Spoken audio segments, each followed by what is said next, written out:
وزدني إيمانا من قلبي الحيران ناديت يا منان اغمرني بالغفران وزدني إيمانا ذنبي تعلاني للذل أردني ذنبي تعلاني من قلبي الحيران.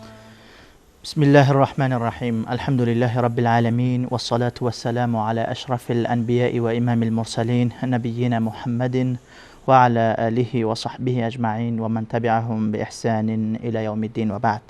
بینندگان عزیز و گرامی، سلام الله علیکم و رحمته و برکاته. باز هم با قسمت جدید برنامه زلال ایمان خدمت شما عزیزان و سروران هستیم. البته ببخشید، مثل همیشه استاد سلیمانی عزیز را در استودیو با خود دارم. در آغاز سلام های گرم و داغ خود و شما بینندگان عزیز را خدمت جناب سلیمانی عزیز تقدیم نموده ایشان را خیر مقدم میگویم. بنده هم عرض سلام دارم و ادب و احترام خدمت شما استاد رحیمی عزیز و همچنین خدمت هم بینندگان عزیز و ارجمند و امیدوارم که در این لحظاتی که ما و شما در خدمت بینندگان عزیز هستیم آنچه که موجب رضای الله متعال هست در این محفل ما به شما گفته بشه. آمین آمین یا رب العالمین. بیننده های عزیز، البته در قسمت های گذشته برنامه زلال ایمان ما در اعجازهای متعدد قرآن کریم صحبت داشتیم که در آخر موارد اعجاز تاریخی قرآن کریم را مورد بحث قرار دادیم. البته استاد سلیمانی عزیز میخواستند که بحث اعجاز تاریخی را کم کش بدن. ما ازشان خواستیم اختصار بکنن، متاسفانه که اینها اختصار نه که تمامش کردن، گفتن که من تمام کردم. در باب اعجاز تاریخی قرآن کریم البته موارد زیادی مانده که ما میگوییم یک سوم قرآن کریم وقت بحث تاریخی دارد یعنی که یک سوم قرآن تاریخ است، اعجاز تاریخی هست همش. گرچه ما نمیتونستیم کلا به آن بپردازیم، اگر به نمونه های بیشتری از اعجاز تاریخی یا داستان ها میپرداختن شاید جذاب تر می بود، اما وقتی که بستن در این بخش البته با اعجاز دیگری از اعجازهای قرآن کریم صحبت خواهیم کرد، اعجاز علمی قرآن کریم. اما قبل از اینکه بریم به اعجاز علمی قرآن کریم بپردازیم، فقط میخوایم که اگر یگان نمونه کوچک دیگه از اعجاز تاریخی مانده باشه، مانده که زیاد است، در ذهن شما اگر باشه از اینجا آغاز کنیم صحبت را، بعد بریم به اعجاز علمی. الحمدلله و الصلاة و السلام علی رسول الله و علی آله و صحبه و من والاه. همون گونه که شما اشاره فرمودید، حالا من با بینندگان عزیزم صحبتی داشته باشم. استاد رحیمی فرمودن که ما اعجاز تاریخی رو تمام بکنیم که زیاد طولانی نشه و منظور ایشون این بود که این برنامه رو ظاهرا صحبت بکنیم، اما من برداشت من از صحبت شما این بود که یعنی دیگه صحبت نکنیم. درست. به همین خاطر من به فرمایش شما دیگه امر شما رو ما گفتیم اطاعت کرده باشیم، اما ظاهرا اشتباه فهمیدم فرمایش شما. درباره موضوع اعجاز تاریخی قرآن کریم ما به چند نمونه اشاره کردیم. بله.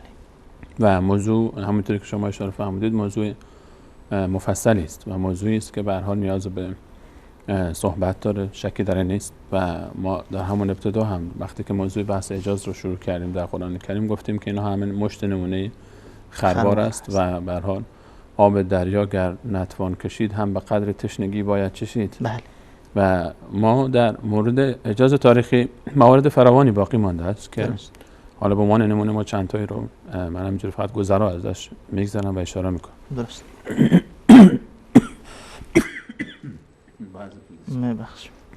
در مورد اعجاز تاریخی ما مثلا میتونیم به نمونه‌های دیگری اشاره بکنیم علاوه بر آنچه که ما اشاره کردیم به عنوان نمونه مثل داستان ابولهب که در آخرین برنامه بهش اشاره کردیم و حکایت قارون، حکایت هامان که ما بهش اشاره کردیم و ما همچنین اشاره کردیم به حکایت جنگ رومیان و فارس و آنچه که در سوره روم اشاره شده بود بهش.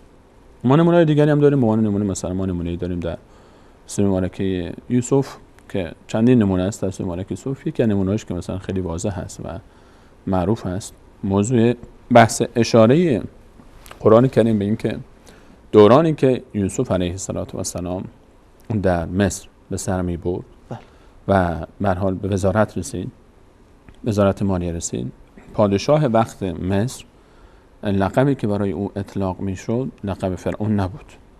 ما می دونیم که در تاریخ مصر معروف هست که ما خیلی از مورخین هم میگن که پادشاهان مصر رو فرعون می نامیدن. البته این بعد از این که به هر حال اکتشافاتی که صورت گرفته بعد از رمزگشایی از خطوط مصر باستان که گفتیم در اوایل قرن 19 این اتفاق افتاد و ژان پلیون فرانسوی تونست که خط هیروگلیفی رو که خط معروف مصر باستان هست کشف بکنه و رمزگشایی بکنه. صفحات جدیدی از تاریخ مصر برای بشریت باز شد و معاصرین ما و قبل از ما در این 2 قرن گذشته به هر حال تاریخ مصر رو تجدید نظر کردن دربارش با توجه به کشف‌های جدیدی که بعد از قرائت کتیبه‌های به جا مانده از تاریخ مصر بود. من جمله این که کشف‌ها این بود که ما در دوران مصر باستان دورانی داریم به اسم هکسوس معروف است در تاریخ مصر باستان که این دورانی است که حدود 1.5 قرن طول کشیده. درست. و در این دوران عده‌ای به قدرت رسیدن که اینها جزء خاندان فراعنه مصر نبودند و اینها به اسم انقلاب و پادشاهان چوپانان هم گفته میشن. درست. و عده‌ای بودن از کارگرانی و چوپانانی که در منطقه مصر به هر حال زیر ظلم و ستم بودن و قیام کردند و حکومت رو به دست گرفتن و تونستن که بر تاج و تخت قدرت پیدا بکنن و اینها حدود 100-150 سال حکومت کردن بر مصر. درست. در این دوران و در این زمانه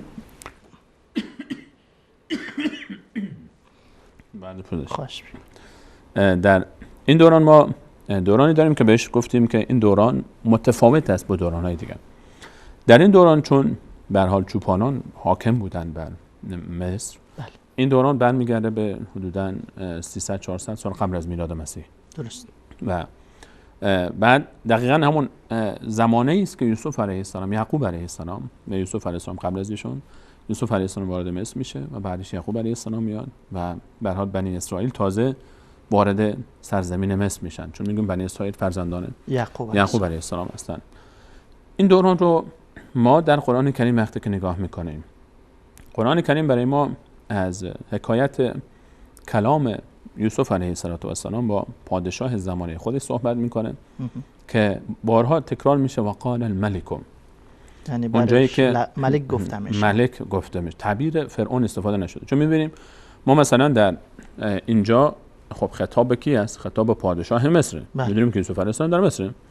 ما اونجا زندگی کرده و عزیز مصر بوده. اونجا مثلا زن عزیز مصر زلیخا حالا یا هر چی نامش بوده اون فتنه رو ایجاد کرد برای یوسف علیه السلام و در مصر زندان افتاد، چند سال زندان بود و خشکسالی آمد و پادشاه مصر خواب دید. و قال الملک، علی مطار میفهمد که ملک دید، خواب دید. و قال الملک چند بار 5 بار حدوداً این تعبیر در سوره یوسف تکرار میشه، ملک. درست. ملک در حالی که باز جای فرعون گفته نمیشه. در جای این فرعون در حکایت یوسف علیه السلام فرعون نیست. ما در قرآن کریم سوره یوسف رو که نگاه میکنیم همش میگه ملک، در حالی که جاهای دیگر قرآن کریم وقتی درباره مصر صحبت میشه و پادشاه مصر فرعون میاد. و قال فرعون یا هامان مثلا. فرعون هم اسم پادشاه زمانه موسی علیه السلام اسمش فرعون نبوده است. گفتیم اسمش رامسیس دوم بوده و میدونیم که این لقبی بوده که برای اون پادشاه استفاده میشد. درست. حالا اگر ما بیایم در زمان رسول صلی الله علیه مثلا اجازه تاریخی حالا این در کجاست؟ این کجاش اجازه است؟ در زمان رسول الله صلی الله علیه وسلم خب کسی نمیدانست که در مصر در یک فتره زمانی یک تاریخی حدوداً قبل از میلاد 200 سال 300 سال قبل از میلاد مسیح علیه السلام ما چوپانان حاکم بودن. چون گفتیم که بالاخره این مصریان هم خودشون وقتی که این خط هیروگلیفی رو نمیتونستن بخونن، خط عوض شده، گذار زمان سبب شده بود که رسول الله علیه السلام 600 سال حدوداً بعد از این تاریخ متولد شدن، بیشتر از 600 سال، چون 600 سال در میلاد بودن، 300 سال هم قبلش، یعنی حدوداً 900 تا 1000 سال بعد از این تاریخ هستن رسول الله علیه السلام به دنیا آمدن.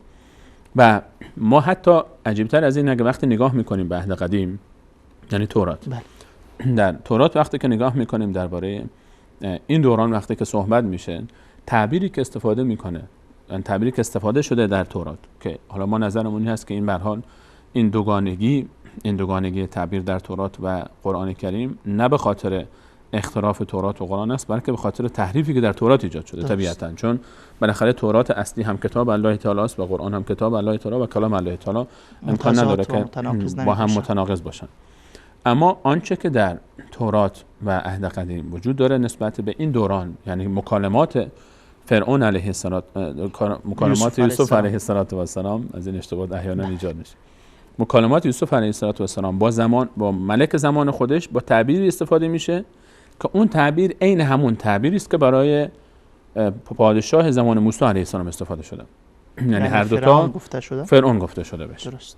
یک تعبیر استفاده شده، همون تعبیری که موسی علیه السلام برای پادشاه زمان خود استفاده میکرده و اون فرعون نامیده میشده، اینجا هم با همون تعبیر فرعون نامیده شده. خب اگر رسول علیه السلام کسانی که ادعا میکنن که قرآن کلام رسول الله است، خب رسول الله اولا خودشون گفتیم که این پیش زمینه رو ما همیشه مطرح میکنیم چون مهم است که رسول الله علیه السلام از زمان تولد تا وفات خواندن و نوشتن بلد نبودن، نمیدانستن، حتی در زمان نبوت و حتی لحظه وفاتشون معلمی نداشتن. تاریخ زندگیشون رو ما قبل از اینکه اصلا به بحث قرآن بپردازیم مختصرا ذکر کردیم، به این خاطر که مشخص بشه که رسول الله علیه السلام جایی تعلیم ندیده بودن. زیر نظر استادی معلمی در جزیره العرب استادی نبود که این چیزا رو یاد بده. مشرکین قریش نه به تورات اعتقاد داشتن نه به انجیل، اصلا نه تورات مطالعه میکنن نه انجیل، بلدم نبودن که مطالعه بکنن مگر یکی دو نفر محدود. درست.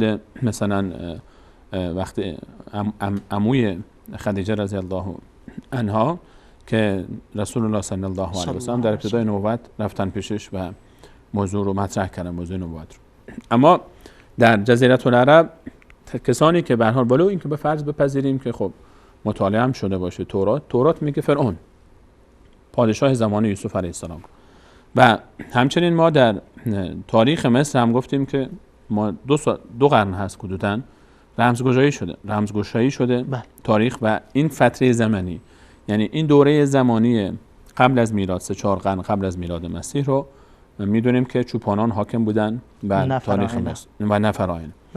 الان چطور امکان داره رسول الله علیه السلام با این دقت میدانسته که در زمانی که یوسف علیه السلام در مصر حکومت به هر حال شریک شد در حکومت و اونجا با حاکم در وزارت مصر رو به عهده گرفت، وزارت مالیه رو، و حاکم اون زمان رو ملک صدا میکردن، از کجا میدونست؟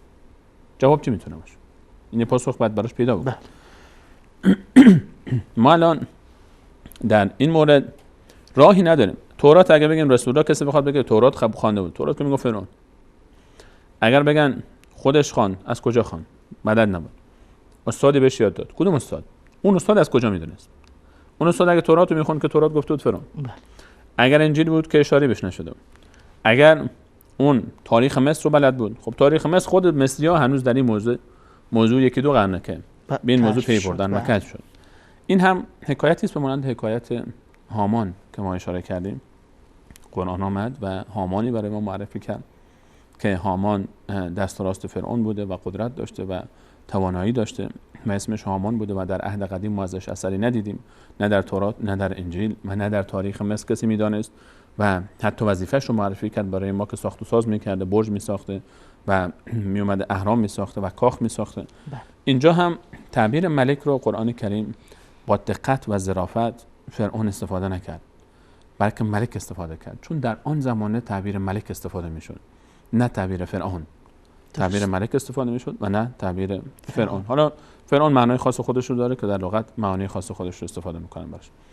و این یکی از نمونه‌هایی است که ما در بحث اجاز تاریخی میتونیم بهش بپردازیم. مثلا در بحث اجاز تاریخی باز مواردی هست که ما درباره قوم عاد الله متعال و همچنین قوم ثمود مثلا صحبت می‌کنیم. ما سوره داریم به نام هجر. سوره در ابتدای جزء 14 داریم که این سوره صحبت از هجر داره. هجر به اقوامی گفته میشه که اینها میرفتن و در کوه‌ها رو میتراشیدن. درست. کوه‌ها رو میتراشیدن و در داخل کوه‌ها و کانوا ینحتون من الجبال بیوتا آمنین. الله متعال میفهمد از کوه‌ها برای خود خانه‌هایی در امن و امان میساختن. خب این رو الله متعال برای ما در قرآن کریم مطرح کرد. رسول الله صلی الله علیه و سلم وقتی این موضوع رو مطرح کردن که قومی بود که در سرزمین شمال جزیره العرب، مثلا الان میشه حدوداً شمال سعودی، منطقه نزدیک تبوک یا حائل بهش میگن، درست. یک بخش دیگرش هم در اردن قرار گرفته و در این منطقه اینها زندگی میکردن. الان اینها رو الله متعال میفهمد که کوهها رو میتراشیدن و برای خودشون خانه‌ها میساختن. این آثار رو ما در ابتدای قرن 19 هم پیدا کردیم. در ابتدای قرن 19 آنچه امروز به اسم مدائن صالح و آنچه که به اسم به هر حال خانه‌هایی که در داخل کوه‌ها ساخته شده و تراشیده شده و قصرهایی که هست، اینها در زیر تپه‌هایی از شن، طوفان‌هایی که اومده بود شن و زارها و خاک‌ها رو آورده بود، کوه بودن دیگه، گوشی از کوه خاک گرفته بود، اینها مدفون شده بودن تا اینکه کشف شد در ابتدای قرن 19 هم. درست. و خواهش ما در قرن 19 میلادی اینها رو انسان‌ها کشف کردن. خیلی از آثار باستانی هست، ما الان این چیز طبیعی است، یعنی آثار باستانی هست که شهرهایی هست، روستاهایی هست کلا زیر خاک مدفون شده بعد از قرن‌ها، 1000 سال 2000 سال بعد تازه ما بشر داره کشف میکنه. تصادفی یک جای یک کسی میره یک چیزی میبینه، جلب توجه میکنه، میبینه که اینجا یک اتاقه که از بغل دستش میکنه، اتاقی که از میکنه شهری بوده، اینجا روستایی بوده. این باستان شناسان کارشون این هست. این آثار رو ما آثار قوم عاد و قوم ثمود رو ما در ابتدای قرن 19 هم اینها رو ما خیلی از سنگ کاخهایی که در دل کوه ها هستن رو کشف کردیم، در حالی که رسول الله علیه السلام که اصلا به این منطقه اصلا سفر نکرده بود. در موقعی که از این سوره ها صحبت میکنه، از این قرآن، از این آیات برای ما صحبت میکنه، رسول الله میدونیم که سفرهاش، کل سفرهای رسول علیه السلام مشخصه برای ما که قبل از نبوت تا کجا بوده. حتی لحظه وفاتشون رسول الله از جزیره العرب خارج نشدن اصلا و منطقه تبوک هم فقط برای غزوه تبوک یک حرکتی کردن. غزوه تبوک میدونیم که در سالهای آخر حیات رسول صلی الله علیه و سلم اتفاق افتاده و بعد از این که این سوره ها قبل از اون نازل شده بود به سالها قبل. و الان خب از کجا ما این رو پیدا کردیم؟ بعد از کشف‌های جدید، باستان شناسی جدید، رسول الله علیه السلام از کجا میدانست؟ اینایی که زیر خاک دفن بودن، اینایی که ندیده بود، اینایی رو که خبر نداشت، اینایی که خود عرب ازش خبر نداشتن، اینها رو از کجا برای ما گفت رسول الله علیه السلام که اینها دل کوه رو میتراشیدن؟ یعنی صحبت وقتی تصاویرش رو انسان میبینه، کوه تراشیده شده و سنگ‌هایی رو که بعضی اتاق‌ها 2 طبقه هست، 3 طبقه هست و اینها واقعا عجایبی است. این عجایب رو واقعا عجایبی که در دل کوه رو تراشیدن، داخل کوه اتاق درست کردن، قصر درست کردن و اینها رو الله متعال میفهمد که این کار رو این قوم‌ها کردن و سوره به این نام اصلا درباره اینا صحبت میکنه و اونا فکر میکردن که این بیوتن آمنین هست، یعنی ما از عذاب الله تعالی در امان خواهند بود، اگر طوفانی بیاد، اگر زلزله‌ای بیاد ما در امان خواهیم بود و الله تعالی اونجا باز برای اینا صاعقه فرستاد. چون صاعقه بدترین جایی که میشه از دست صاعقه پناه برد کوه هاست. امروز کلی من شما رو اذیت می‌کنم اشاره کنم باشه. صاعقه بدترین جایی که میشه ازش پناه برد داخل کوه هاست، رعد و برق. چرا که وقتی که غرش صدای صاعقه هست و رعد و برق در بین کوه ها منعکس میشه و چند برابر میشه قدرت صدا و انسان در داخل صدا، خود بعضی وقتا انسان داخل کوه وقتی قرار میگیره جیغ میکشه، صدای خودش رو خیلی قوی میشنوه، میبینی که صدا میپیچه. این خب به هر حال انعکاس صدا در بین سنگ هاست. اینها میگفتن خب اگر عذابی بیاد چی میشه؟ عذاب اگر بیاد چی میاد؟ زلزله میاد. زلزله داخل کوه مقاومه، یعنی داخل خود شکم کوه وقتی کسی داخل شده باشه که کوه نمیریزه رو سر خودش و اینها به خیال خودشون از دست زلزله و طوفان به کوه پناه بردن. الله تعالی اونجا صاعقه فرستاد و همینها رو هلاک کرد. این نمونه است دیگری از اعجاز تاریخی قرآن کریم و نمونه‌های فراوان دیگری که حالا اگر بخوایم ادامه بدیم باز دوباره بحث رو بعد آغاز کرده باشیم. تشکر، سلامت باشید. میریم حالا به سراغ موضوع جدیدمان که اعجاز علمی قرآن کریم است. انشاءالله در این قسمت و قسمت‌های بعدی سعی می‌کنیم و بعضی از موارد این نوع از اعجاز قرآن کریم صحبت داشته باشیم که اعجاز علمی قرآن کریم هست. درست است؟ میشه برای ما اول علمی رو معرفی کنین که یعنی علمی یعنی چی؟ یعنی قبل از اعجازهایی که ما صحبت کردیم اون غیر علمی بود؟ صحبت از وقتی که تعبیر علمی استفاده میکنیم اینجا اون تعبیر مصطلحی است که در جامعه ما استفاده میشه، اگر نه وقتی که صحبت از علم هست، خب تاریخ هم یک علمی است. بله. علمی ما داریم که در دانشگاه تدریس میشه و رشته هایی است، ما دانشکده های تاریخ داریم مثلا. خب مشخصه وقتی که تدریس میشه یک علمی است. این هم اجازه تاریخی یک بخش از اجازه علمی به حساب میاد. اما از ما اجازه عددی هم رفتیم. اجازه عددی هم طبیعتاً عدد در حساب و ریاضیات یکی از مهمترین علوم است. وقتی صحبت از اجازه علمی میکنیم، اینجا اون مصطلحی که متداول هست فعلا در جامعه ما، درست، بیشتر مراد ما از اجازه علمی بیشتر علوم روز هست. درست. علوم عصری، حالا به تعبیر دیگر، و علوم جدید. یعنی آنچه که ما در یک قرن گذشته، 2 قرن گذشته اکتشافات عجیبی داشتیم. حالا برخی علوم مثلا علمی مثل نجوم سابقه چند هزار ساله داره. بله. علم طب حتی پزشکی چیز جدیدی نیست. یک سابقه چند هزار ساله داره. بله. و علمی مثلا حالا اون قبلا بهش گفته میشد علم کیمیا و الان ما بهش، حالا بعضی جا هنوزم کیمیا تعبیر میشه ازش، بعضی جا شیمی بهش میگن. این علم درسته که به هر حال اینها هم یک رشته‌ای داشتن در گذشته، نه که تازه نو آفرین باشن. بعضی علوم جدیدن کاملا، حالا بهش میپردازیم. علومی هستن که اما با وجود اینکه قدمت تاریخی دارن و قدمت 1000 سال 2000 سال بعضی اونها، اما در 1-2 قرن گذشته یک پیشرفت خیلی فوق‌العاده‌ای داشتن. درست. علم پزشکی در 50 سال گذشته شاید بدون اغراق، علم پزشکی در 50 سال گذشته انقدر پیشرفت کرده که شاید در کل تاریخش قبل از 50 سال انقدر پیشرفت نکرده و ما نتایجش رو داریم می‌بینیم. با توجه به به فضل امکانات و تکنولوژی هایی که بشر دست پیدا کرده بعد از اکتشاف برق و شناسایی لیزر و امثال اینها، اشعه های مختلفی که کشف شد، و یا همینطور علم شیمی و یا همینطور علم نجوم، مثلا به فضل ماهواره هایی که به فضا فرستاده شد و تلسکوپ ها و ذره بین های بزرگی که بشر استفاده میکنه، ما الان اکتشافاتی داریم که خب طبیعتا در طول تاریخ علم نجوم نداشتیم.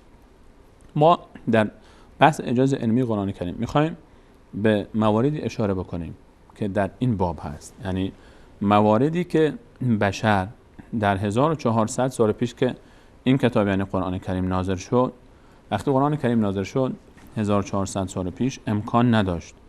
یعنی بشر اصلا همچین چیزی رو 1400 سال پیش که به جای خود مواردی هست که 140 سال پیش حتی بشر اصلا تخیل نمی‌کرد همچین چیزی رو، اصلا باور نمی‌کرد همچین چیزی وجود داشته باشه. شاید اگر بهش میگفتین مسخره می‌کرد آدم رو و می‌خندید. ما مواردی داشتیم، حتی دور نریم 50 سال پیش 100 سال پیش اگر کسی میگفتن یک آهنی میاد پرواز میکنه و میره، خیلی میخندیدن بهشون. اولین بارهایی که مثلا جاهایی که اولین ماشین رو مثلا دیدن ذکر میکنن که بعضی گفتن سحر است، جادو است، چطور یک آهنی راه میره، بعضی گفتن چی هست و چی هست. این واکنش های اولیه انسان ها طبیعی است. ما 1400 سال پیش در قرآن کریم الله متعال برای ما مواردی رو ذکر کرده که بعد از گذر 1400 سال ما الان تازه درکش میکنیم. درست. خیلی از مواردی هست که گذشتگان ما، مفسرین ما درباره اینها توضیح دادن، توضیحاتی که نه که باطل بوده باشه و اشتباه بوده باشه، برداشتی کردن که برداشت درستی است، کلمه عربی است، ترجمه کردن و رفتن رد شدن. اما ما الان وقتی که این آیه رو میخونیم، آیات فراوانی است که الان انشاءالله بهش اشاره خواهیم کرد، به نمونه‌هایی از اونها. ما وقتی این آیات رو میخونیم، ما با پیشرفتی که الان بشر در علوم به دست آورده، حکمت و معنا و مفهوم دقیق آیه رو بهتر درک میکنیم و اشاره لطیف آیه رو که چقدر این آیه عمق داشته. قرآن کریم کتاب علمی نیست به این معنا که یعنی کتاب علمی که امروزه به اسم علم فیزیک، کتاب علم فیزیک نیست، علم شیمی نیست، علم ریاضیات نیست، علم تاریخ نیست. از این بابت کتاب این چیزا نیست. بله منهج علمی داره، ولی قرآن کریم منهج علمی است، دعوت به تعقل، دعوت به تدبر، دعوت به تفکر. اما یک کتاب صرف این که اومده باشه یک علم خاصی رو برای ما یاد بده، این نیست. قرآن کتاب هدایت انسان هاست، قرآن دستورالعمل زندگی انسان هاست. الله متعال فرستاده تا انسان بودن خودش رو یاد بگیره روی زمین که چطور زندگی بکنه، چطور سعادت دنیا و آخرت نصیبش میشه. اما در خلال آیات قرآن کریم اشاره های لطیفی شده درست به مواردی از علوم مختلف، چون بحث تعقل و تدبر همیشه قرآن کریم این چیزها ما رو شوق میده و سوق میده. درست. بارها آیاتی اشاره میشه به نکات ظریفی اشاره میکنه قرآن کریم که این نکات رو کسانی درک میکنن و میفهمن که در اون علم به اوج رسیده باشن. یک بار دیگه من این نکته رو تکرار می‌کنم. درست. قرآن کریم کتاب هدایت انسان هاست، یقینا. کتاب هدایت بشر است. یقینا. اما در این کتاب نمونه هایی از علوم مختلف فقط اشاره شده درست. تا دلالت بر وحدانیت و قدرت الله متعال داشته باشه. اینا همه به این خاطره. نتیجه گیریش اینه که اللهی که انقدر قدرت داره، خالق این شگفتی است، شایسته عبادت است، تنها ذاتی است که شایسته عبادت است. اما این اشاره به حدی دقیق است با لطیف که از اون موقعی که قرآن نازل شد اونها هر کسی در عصر خودش یک برداشتی داشت و هرچی پیشتر میره بشر و جلوتر میره پیشرفت ما بیشتر درکش میکنیم. قرآن کریم اشاره هایی داره به علوم مختلف که کسانی فقط اینها رو میفهمن که در اون علم به اوج رسیدن، متخصص اون اوجن. اینها میفهمن که امکان نداره شخصی 1400 سال پیش همچین نکته رو اشاره کرده باشه در جامعه ای که مردم نه خواندن بلد بودن و نه نوشتن بلد بودن و نه خود این شخص خواندن و نوشتن میدانسته و نه آزمایشگاهی داشته و نه دانشگاه و دانشجویانی داشته، بوده.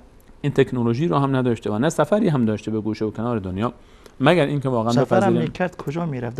در گوشه دیگه دنیا هم این قضایا مطرح نبود. مواردی هست که فرموده شما اصلا اون موقع که در گوشه و دنیا بیچین که الان حتی تا 100 سال پیش هم در گوشه و کنار دنیا مطرح نمیشه. ما ان شاء الله میخوایم به برخی از این موارد اشاره بکنیم که به صورت کلی به اسم اعجاز علمی مطرح میشه. مصطلح اعجاز علمی است. ان شاء الله ما نمونه های از این رو سعی میکنیم با اشاره به با مستند کردن با تصاویر و یا فیلم هایی که مرتبط هستند این موضوع رو در چارچوب یک بحث علمی ان شاء الله مطرح ان شاء الله. اجازه بدین بریم به سراغ برنامه برگردیم تا در بین بحث های جادویی تقریبا هست. برای ما البته برای کسایی که تازه میشنون این موارد را بیننده های عزیز مخفی کوتاه برمی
للذل أردني ذنبي تعلاني من قلبي الحيران.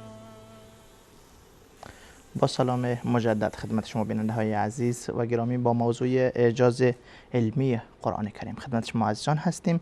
استاد سلیمانی عزیز، بریم به سراغ اولین نمونه از نمونه های موجود در قرآن کریم که ما برش اعجاز علمی میگوییم یا از او اعجاز علمی ثابت میشه. در قرآن کریم در زمینهای مختلف درباره اعجاز علمی میتونیم صحبت بکنیم و نمونه های مختلفی است و اقسام مختلفی داره. درست. یکی از ابوابی که در باب اعجاز علمی قرآن کریم صحبت میشه در قرآن کریم آن چیزی است که مرتبط به ساختار وجود خود انسان است. ما در قرآن کریم علیه متعال ما اشاره میکنیم که ما رو، یعنی پدر ما آدم علیه السلام رو از خاک خلق کرده و باز ما رو از او خلق کرده و از خود خلقت آدم صحبت میکنه، از خود ما انسان ها که از نطفه خلق شدیم و چطور خلق شدیم، مراحل خلقت ما رو مطرح میکنه، از رحم صحبت میکنه، باز از تولد ما صحبت میکنه، بعد همینطور خود به خود میاد از چشم و از نعمت چشم و از نعمت گوش و از نعمت زبان و از علم صحبت میشه و آنچه که به ساختار وجودی ما و صفات مرتبط به انسان مرتبط است. ما در این برنامه میخوایم درباره یکی از این نمونه ها صحبت بکنیم و اون مورد پوست بدن انسان هست. ما از پوست شروع میکنیم. با اون یک نمونه از سوره نساء میخوایم شروع بکنیم. درست. یک فتح بابی است، برای هر موضوعی برای خودش جداست و یک بحث جداگانه است. یکی از مواردی که الله متعال در قرآن کریم برای ما اشاره میکنه، ما اول آیه رو آیه‌ای که مرتبط است رو با هم تلاوت میکنیم، ترجمه میکنیم. درست. بعد میریم سراغ وجه اعجاز این آیه در سوره مبارکه نساء است. آیه 56 سوره مبارکه نساء. درست. الله متعال در سوره مبارکه نساء آیه 56 برای ما میفرماید که درباره حکم کسانی است که کافرن و الله متعال رو قبول ندارن، سرانجام اینها در روز قیامت چه خواهد شد. درست. سوره مبارکه نساء آیه 56 میفرماید اعوذ بالله من الشیطان الرجیم ان الذين كفروا بآیاتنا، کسانی که به آیات ما کافر شدن. ان الذين كفروا بآیات آیه 56 اگر امکان داشته باشه خوب آیه صفحه 87 مصحف عثمان طه است و در این آیه ما آیات قبل و بعدش خوب طبیعتاً درباره چیز صحبت میشه. آیات قبلش درباره منافقین و همچنین کفار، کسانی که معتقد به قرآن کریم نیستند. در 56 درست. الله متعال سرانجام اونها رو در قیامت مطرح میکنه. آیه این هست که اعوذ بالله من الشیطان الرجیم ان الذين كفروا بآیاتنا سوف نصلیهم نار، همانها کسانی که کافر شدن به آیات من الله باعظ من. ان الذين كفروا بآیاتنا سوف نصلیهم نار، به زودی من اونها رو داخل خواهم کرد به آتش. درست. این تا اینجا بخش اول است. کلما نضجت، ما آیه اولی که ما مشاهده میکنیم بینندگان عزیز، ان الذين كفروا بآیاتنا سوف نصلیهم نارا، همون کسانی که کافر شدن با آیات من الله باعظ من، به زودی اونها رو داخل خواهم نمود من الله باعظ من در آتش. کلما نضجت، صحبت بیشتر روی این قسمت است. کلما، هر لحظه، هرگاه، نضجت جلودهم، نضجت نضج، حالا روش صحبت میکنیم، پخته شود. جلودهم، پوست های آنها، بدلناهم جلودا، تبدیل میکنیم برای آنها پوست دیگری، جلودا غیره، پوست های دیگری. لیذوقوا العذاب، چرا؟ تا عذاب بچشند. درست. ان الله کان عزیزا حکیما، همانا الله تعالی عزیز است و حکیم است، چیره با حکمت است، قدرتمندی که میداند چطور قدرت خود رو استفاده بکنه، هم قدرت داره هم حکمت داره. کلما نضجت جلودهم بدلناهم جلودا غیرها لیذوقوا العذاب، این قسمت محل شاهد است. هرگاه نضجت در عرب، لغت عربی نضجت به چی گفته میشه؟ وقتی که یک گوشتی رو، غذایی رو یا میوه‌ای حتی میرسه، پخته میشه، میپزه، بهش میگیم نضجت. درست. نضجت یعنی پخته شدن. درست. الله متعال میفهمد دوزخیان هرگاه که پوست آنها میپزد، آتش دیگه، آتش بسیار بالایی است با یک درجه حرارت بالا. آتش وقتی که انسان گوشت در آتش میفته میپزه، سرخ میشه مراحلی داره سوختن. آخرین مرحلهش چی است؟ پخته شدن است. درست. دیگه کامل میسوزه. مثل کباب رو وقتی ما رو آتش میگذاریم، خب گوشتی رو میخوایم بذاریم رو آتش که استفاده بکنیم، وقتی پخته بهش میگیم پخته شد که میسوزه گوشت دیگه، کلا نرم میشه، آماده میشه برای خوردن. این پختن به این معناست. علی مطال میفهمد در این آتش، خب آتشه، کسی میفته، هزاران درجه حرارت آتش، این پوست چی میشه؟ میسوزه، آتش میگیره، میسوزه، پخته میشه. مثل گوشت انسان، گوشت کبابی که از حیوانات ما میذاریم روی کباب، فکر کنیم مثل این قیاس کنیم، بله. پخته میشه دیگه. علی مطال میفهمد هر وقت این پخته میشه، یک پوست دیگری متولد میشه. بدلناهم جلودا غیرها، یک پوست دیگری من الله با عظمت میارم به جای پوست قبلی پخته شده سوخته. اون پوست رو جدا میبرم کنار، یک پوست دیگری میاد از نو. این حکایت تکرار میشه، لیذوقوا العذاب، تا عذاب بچشن. بریم سراغ حکایت. خب این آیه رو اینجا نگه میداریم، این آیه قرآن کریم است. درست. بریم سراغ ساختار پوست. که پوست انسان، ما پوست همه میدونیم دیگه چی است. هر کسی به هر بدن خودش نگاه بکنه پوست میبینه. این پوست است. پوست یک لایه است حدوداً 6 میلیمتره که از چند بخش تشکیل شده. درست. یک تصویر رو من آوردم برای عزیزان، ان شاءالله این تصویر رو با هم میبینیم. احمد جان تصویر شماره 1 رو داشته باش. این تصویر ساختار پوست ماست. این پوست چند لایه داره. این پوست چند لایه داره. این از ابتدا تا انتهای این تصویر همش پوسته. یعنی کل این ارتفاع در ساختار بدن ما حدود 6 میلیمتر بیشتر نباشه، یعنی نیم سانتی متر نهایتش. کمتر از این. 3 لایه مهم داره که ما در سمت چپ تصویر اینجا مشخص شده به 3 قسمت. یکی اپیدرم گفته میشه، یا بالایی سمت چپ تصویر بالا به صورت انگلیسی نوشته شده اپیدرم، و درم و هیپودرم هم لایه پایینی رو گفته میشه. 3 قسمت. به فارسیش اگه ما بخوایم بگیم روی پوست لایه بالایی، اینجا که اپیدرم نوشته شده، بالایی رو بهش اپیدرم میگن و رو پوست گفته میشه. لایه وسطی درمه که این به اصطلاح میان پوسته، به فارسی ما بهش میگیم میان پوست. و لایه پایینی که اون قسمت زرد رنگ چربی های پایین هست رو هیپودرم بهش میگن و به هر حال چربی هایی هم داره، مجموعه چربی هست، و اون رو در فارسی ما بهش میگیم زیر پوست. این 3 لایه از بخش‌های مختلفی تشکیل شده و جزئیات مختلفی که در بین اینها رگ‌ها هست، موی رگ‌ها هست، موها هست که می‌بینیم از پوست زده بیرون و ریشه موها، و رگ‌های رنگ سرخ و آبی، اینها رگ‌ها و موی رگ‌ها هستن، اونایی که خون رو میارن و میبرن. و خط‌های زرد رنگی که سمت راست تصویر بیشتر مشخص هست هم ما در تصویر می‌بینیم که اینها رگ‌های زرد رنگی که اینها رگ‌های عصبی هستند. در لایه دوم پوست، یعنی سطح بالا، اون درم نه، اون لایه فوق پوست، سطح بالای پوست، روی پوست نه، لایه دومی وسط که به اصطلاح درم گفته میشه بهش، اینجا در اون لایه رگ‌های پوستی رگ‌های عصبی وجود داره. این رگ‌های زرد رنگی که اینجا مشاهده میشه که اشاره شده بهش، اینها رو ما اینا رگ‌های عصبی هستن. رگ‌های عصبی هستن که در پوست وجود دارن. این 3 لایه در کل پوست ما تشکیل شده از این 3 لایه و خود این یک شگفتی است، یکی از شگفتی‌های به هر حال دلالت، این بخش‌های مختلفی داره، جزئیات مختلفی داره. هر کدوم اینا همشون در یک پوست، وقتی که ما نگاه می‌کنیم پوست بدنمون رو، در یک لایه نازکی قرار گرفته.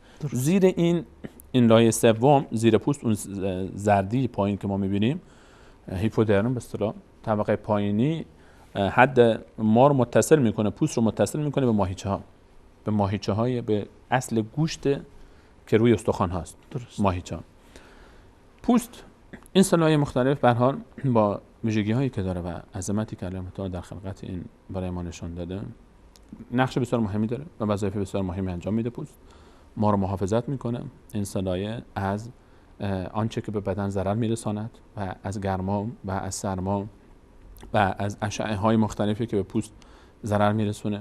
همچنین جذب میکنه مثلا ویتامین دی رو، از طریق نور خورشید برای ما ویتامین دی تولید میکنه که برای استخوان‌ها بسیار مفید است و موارد بسیار زیاد دیگری. ما رو پوست یک لایه ضد نفوذ آب هم هست که آب نفوذ نمیکنه، مثل ابر آب رو جذب نمیکنه. همچنین ما از طریق پوست دفع میشه عرق‌های بدن و مواردی که الان بحث ما نیست. درست. و الله تعالی در حکمت در خلقت پوست برای ما قدرت‌ها نشان داده و حکمت‌ها داره و عجایب دیگری.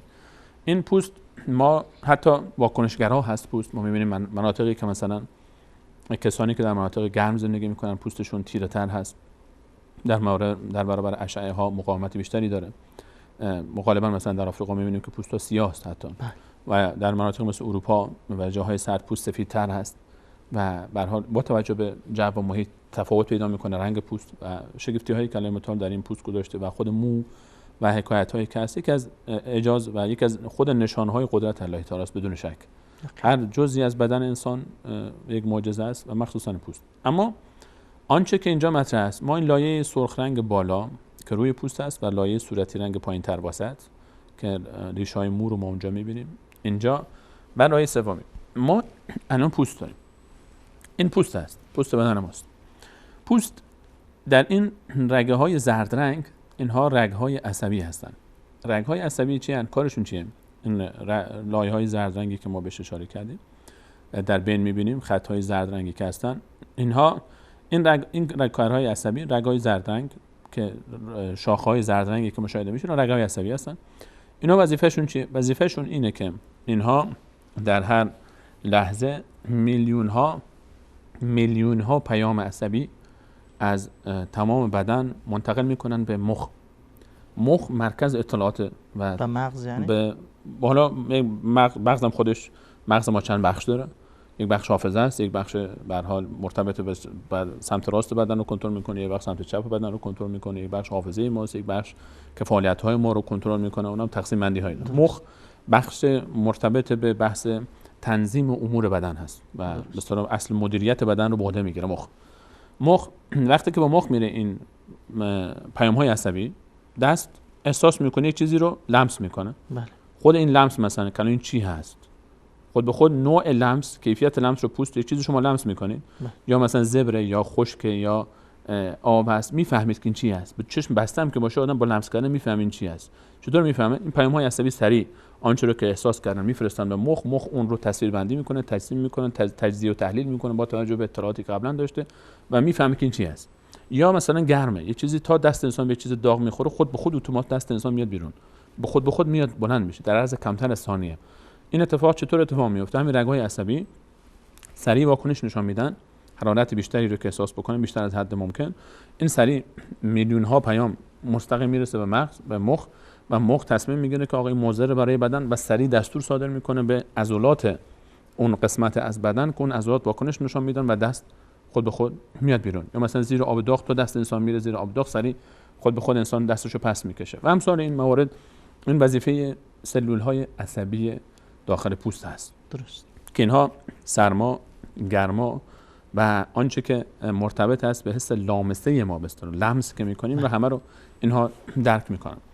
اینها هستن که به اصطلاح پوست رو ربط میدن به مغز و اینها هستن که این ویژگی ها و صفاتی که پوست داره، وظایفی رو که پوست داره، اینها به همکاری با مخ و عضلات به نحو احسن انجام میده. الان بعضی وقتا این پوست دچار سوختگی میشه. الان صحبت ما حالا میخوایم برسیم به آیه قرآن کریم. درست. پوست میسوزه. وقتی که میسوزه مراحلی داره.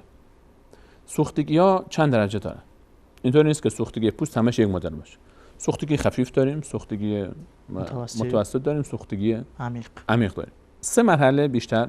حالا این صحبت تخصصی البته پزشکان محترم هست، ما پای در کفش این عزیزان کردیم، البته احترام داریم و سلام هم به عزیزانی که همه پزشکانی که خدمت میکنن برای امت اسلامی. ما از الله تعالی توفیق مزید خدمت میخوایم برای همه این عزیزان و من باب به هر حال فهم این آیه. حالا ما مطالعاتی که تخصص اونهاست، حالا اگر اشتباهی بود ان شاءالله خودشون باز اصلاح خواهند فرمود بود برای ما و موضوع رو تکمیل خواهند کرد. اما آنچه که ثابت شده، اینها برای مقالات علمی است که ثابت شده است. درست.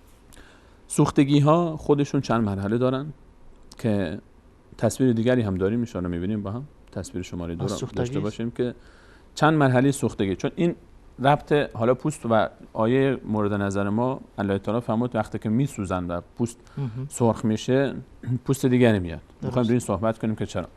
ما در این تصویر الان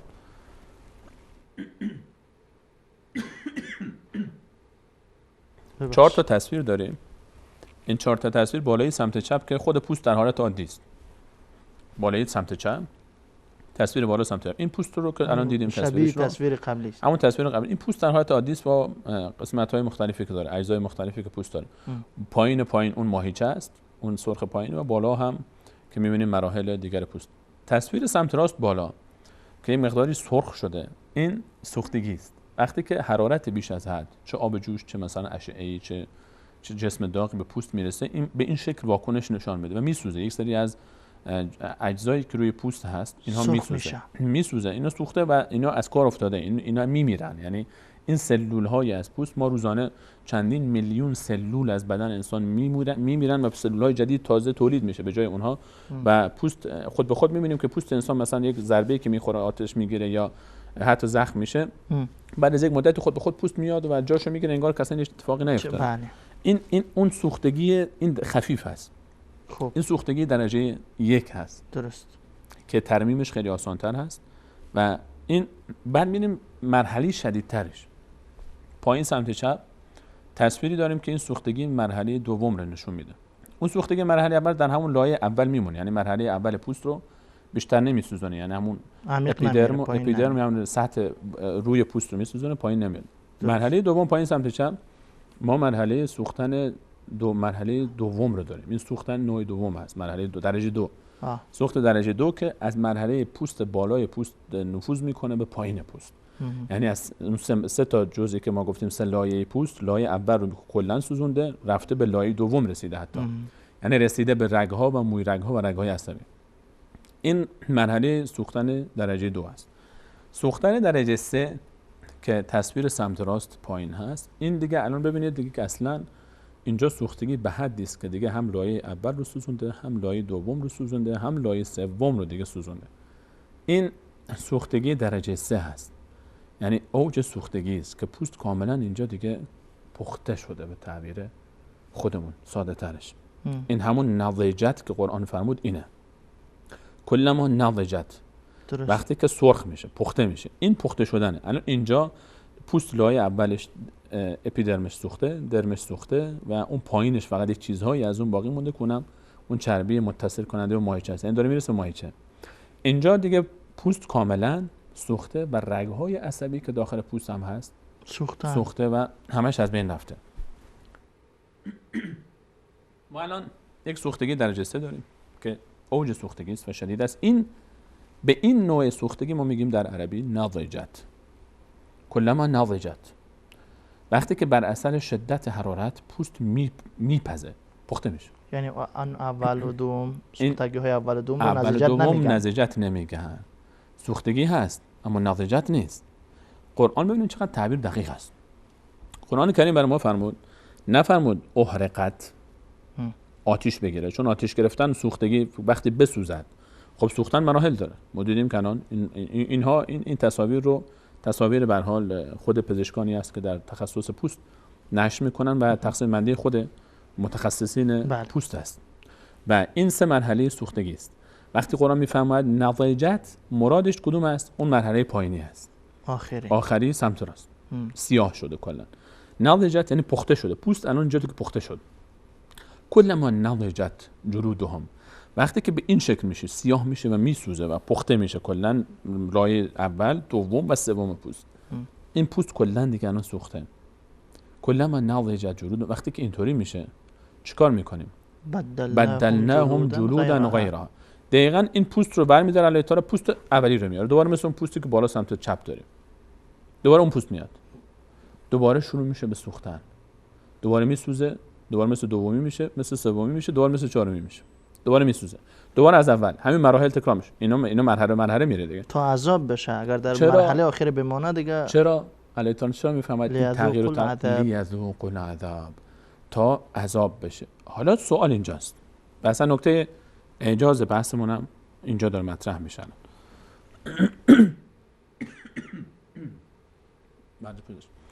الان مسئله این است که ما